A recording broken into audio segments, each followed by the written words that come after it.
मूंखे वॾी हैरत थी रही आहे, तूं गुम थियल माण्हुनि वांगुरु हेॾियूं अज़ियतूं भोगे कीअं हिते पहुतो आहीं?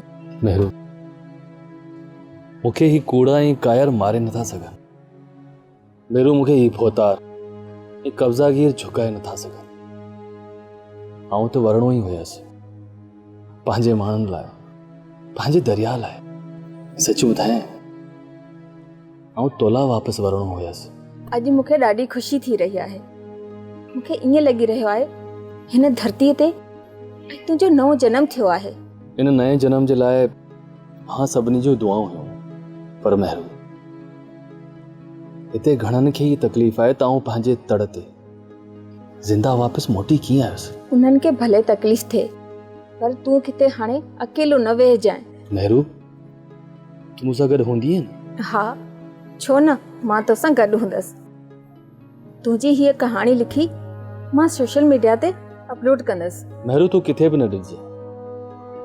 उन्हनि सभिनी जा नाला वाज़े तौर लिखजांइ, जिन मूंखे अगवा करायो ऐं जिन मूंखे अगवा कयो, ऐं मूंखे जेके जेके अज़ियतूं ॾिनूं सभु लिखजांइ। बिल्कुलु, आऊं हाणे कंहिंखे बख़्श कोन कंदसि। मेहरू, घर में पाणी कोन्हे को, त पाण बि हथ मुंहुं धोयूं। ॿई पाण दरिया ते हलूं था।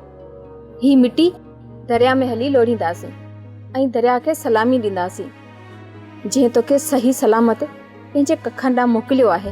हाँ मेहरू, तूं ठीक थी चवीं। अच त हलूं दरिया ते। हलो।